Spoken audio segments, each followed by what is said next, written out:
તારીખ 25/2/2005 નો દિવસ આ ફોટામાં દેખાઈ રહેલા યુવાન મહેશ ગેલાણી માટેનો અત્યંત ખરાબ દિવસ હતો અને તેમના પ્રતિસ્પર્ધી હુમલાખોરો માટે ખૂબ જ સારો હતો। સવારના સમયે આ મહેશ ગેલાણી પોતાની વાલસોઈ પત્ની તેમજ પોતાના બાળકોને પ્રેમની હૂંફ આપી ઓફિસ પર જવા માટે નીકળ્યા, પરંતુ આ મહેશ ગેલાણીને ખબર નહોતી કે તેની પાછળ હુમલાખોરો આવી રહ્યા છે। કાપોદ્રા પોલીસ સ્ટેશનની હદમાં આવેલા ડુંભાલ નહેર પાસેથી મહેશ ગેલાણી જેવા પસાર થયા કે તરત જ 4 થી 5 જેટલા શખ્સોએ, જેમાં પ્રતાપ જીરા, શિવલાલ માલવિયા, જીતુ રોકડ, ભાવેશ ગણાત્રા તેમજ મુકેશ ગણાત્રા નામના શખ્સોએ હાથમાં હથિયારો સાથે આવી મહેશ ગેલાણીને રસ્તામાં જ આંતરી તેના પર તૂટી પડ્યા હતા, જેમાંથી મહેશના માથાના નાના મગજના ભાગે ગંભીર ઘા લાગવાને કારણે મહેશ ગેલાણી કોમામાં જતો રહ્યો હતો। તે આજ દિન સુધી હજુ કોમામાં જ રહ્યો છે, તે અહીંયા આપણે સ્પષ્ટ જોઈ રહ્યા છીએ। મહેશ ગેલાણીને મારવા પાછળનું કારણ પાયરોટેડ સીડીનું ઉત્પાદન કરનારાઓને પકડી પાડવાનું હતું।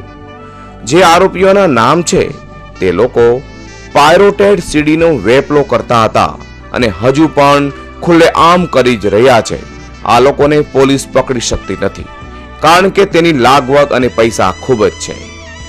બાદમાં હુમલાખોર શખ્સોના નામ સાથેની ફરિયાદ આજથી 4 વર્ષ પહેલા કાપોદ્રા પોલીસ સ્ટેશનમાં અપાઈ, ત્યારે તે વખતના પીઆઈ અને હાલમાં એસીપીનું પ્રમોશન મેળવેલા બીજે જોશીને કરાઈ હતી, પરંતુ પોલીસ ખાતું જાણે આરોપીઓના ખોળે બેસી ગયું હોય તેમ પ્રતાપ જીરા, જીતુ રોકડ, શિવલાલ માલવિયા સહિતનાઓ સામે કોઈ જ પગલાં ન ભરતા હજુ સુધી આ મહેશ ગેલાણીના પરિવારને ન્યાય મળ્યો નથી અને આરોપી ખુલ્લેઆમ હુમલાખોરો ખુલ્લા ફરી રહ્યા છે। ત્યારે સતત 4 થી 5 વર્ષથી તેની પત્ની, માતા અને બાળકો ન્યાય માટે હાલ વલખા મારી રહ્યા છે। આપનું નામ? કંચનબેન। કંચનબેન, આ મહેશભાઈ પર હુમલો કોને કર્યો? શિવલાલ ભાઈ, પ્રતાપભાઈ જીરાવાળા અને અતુલભાઈ, તે બધા અહીંથી જતા હતા દિલ્હી ગેટ ઓફિસે સવારમાં 9 વાગ્યામાં તારીખ 25/2000 ફેબ્રુઆરીના દિવસે આ બનાવ બનેલો। શા માટે એમને આવી રીતે માર મારવામાં આવ્યો? હા, કેસટનું કરતા હતા, તે દગો કરીને માર મારેલો। ફરિયાદ કરેલી। હા, કોઈ પોલીસ કાર્યવાહી ઘેરે કરવા આવી નથી। 5 વર્ષ થયા। 5 વર્ષથી આને આજ મુવમેન્ટમાં છે, સુતેલા છે આમનું બધુંય પથારીમાં, પેશાબ પાણી બધું પથારીમાં। તો ન્યાય આપણે હજી સુધી મળ્યો? ન્યાય હજી સુધી મળ્યો નથી। તો એટલો બહુ ભાવ કહેવાય, સમજા? અત્યારે અમાનો કે કોઈ સામું જોવે એમ નથી। અત્યારે એનો કોઈ છોકરાને ભણાવવાનો વિચાર કરવો પડે કે કેવી રીતે ભણાવવા। સતત દેખરેખ તમે જ રાખો છો? હા, દેખરેખ આમને રાખો, સમજ્યા? અત્યારે એને કંઈક કામે જવું હોય તો એની પાસે મારે રહેવું પડે। ઘડીક બહાર ઓટલા બેહું, બાકી ક્યાંય જવાનું નહીં। આપણે ક્યાંક હગાવાલામાં જવું હોય તો એ હોય ને તો જવાય, નકર નહીં જવાય। તારીખ 25/2/2005 થી અત્યાર સુધીના 4 વર્ષના સમયે એક જીવતી લાશ હોય તે રીતે મહેશ ગેલાણી પલંગ પર આમને આમ જ પડ્યા છે। સંડાસ, પેશાબ બધું જ અહીંયા થાય છે। તેમની પત્ની તથા માતા રાત દિવસ સેવા કરી રહ્યા છે।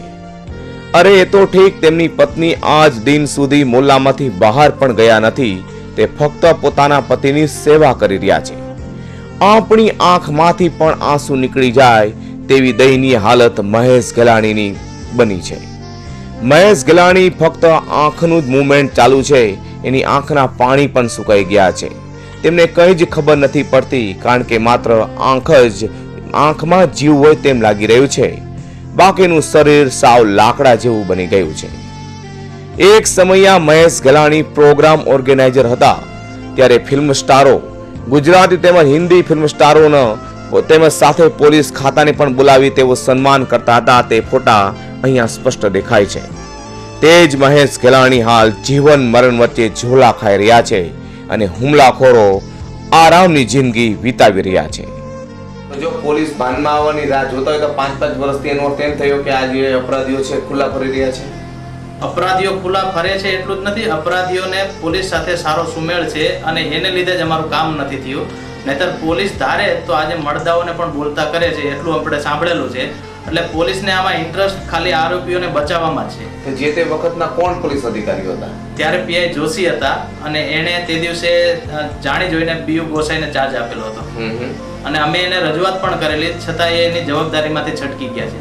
તો હમણાં જ 2 દિવસ પહેલા વર્તમાન પેપરમાં આવેલું હતું કે હાઈકોર્ટનો કઈ આદેશ છે આ લોકોનો ફેર તપાસ કરવાનો, આ માટે શું કહું છું? એ અમારે મજબૂરીથી અમારે હાઈકોર્ટ જવું પડ્યું અને ન્યાયની આશા માટે અમે હાઈકોર્ટ ગયેલા છે અને હાઈકોર્ટે અત્યારે નવો ઓર્ડર કરેલો છે કે આ લોકો ફરીથી વ્યવસ્થિત તપાસ કરે, ન્યાયિક તપાસ કરે. અને અમે પણ એ જ કહીએ છીએ કે પોલીસને જો એ લોકોની સાથે સારો સુમેળ હોય તો નવા આરોપીઓ શોધી તો કાઢે. એમ અમે એમ એ જ કહીએ છીએ કે ભાઈ કોઈના કોઈ તો મારવાવાળા છે કે નહીં એમ.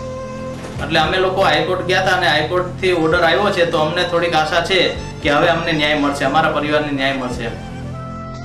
મહેશ ગેલાણીના પરિવારજનોએ હાઈકોર્ટમાં ફરિયાદ કરતા કોર્ટના જજે સુરત પોલીસની નિષ્ક્રિયતાના સામે ફરી તપાસનો હુકમ કર્યો છે, જેમાં તે વખતના કાપોદ્રા પીઆઈ અને હાલના એસીપી બીજે જોશી, ઇન્ચાર્જ પીઆઈ ગોસ્વામી તેમજ પોલીસ કમિશનર તે વખતના તેની સામે તપાસનો ફરી હુકમ હાઈકોર્ટે કર્યો છે અને 3 મહિનામાં કાપોદ્રા પોલીસને આ હુકમની તપાસ સોંપવાનું પણ કહ્યું છે. પરંતુ શું ખરેખર પોલીસના કપડાં ઉતારી શકશે કે પછી પાણીમાં બેસી જશે? આમ તો હાઈકોર્ટનું ફરમાન છે એટલે પોલીસ તપાસ તટસ્થ થશે, કારણ કે રાજ્યના ડીજીપી વણજારા જેવા જો અંદર હોય તો પછી આ લોકો શું હોય? તો માટે કાપોદ્રા પીઆઈ દેસાઈ તટસ્થ તપાસ કરશે તો અવશ્ય આરોપી પાંજરે પુરાશે અને આ કુટુંબને ન્યાય મળશે તેમાં કોઈ શંકાને સ્થાન નથી. ત્યાં સુધી આપણે રાહ જોવી રહી. દર્શક મિત્રો, આપની આંખમાં પણ આંસુ હશે, કારણ કે અત્યારે આપે હમણાં જોયું હશે કે છેલ્લા 4 થી 5 વર્ષથી અંદર મહેશ ગેલાણી નામના વ્યક્તિ કોમામાં સરી પડ્યા છે.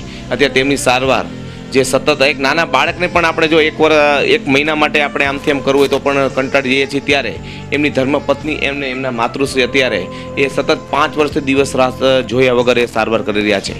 પરંતુ મારે એટલું જ કહેવું કે ખરેખર આ વ્યક્તિને ન્યાય મળવો જોઈએ અને એમને એ જ કહ્યું છે કે જેવી એમના પતિની હાલત થઈ છે તેનાથી પણ બદતર હાલત જેને આ લોકોને માર્યો છે, એટલે કે પ્રતાપ જીરા શિવલાલ અતુલ કરીને જે છે આ 4 થી 5 વ્યક્તિઓ જેને માર્યો છે તેને થવું જોઈએ. પરંતુ ક્યારે થશે?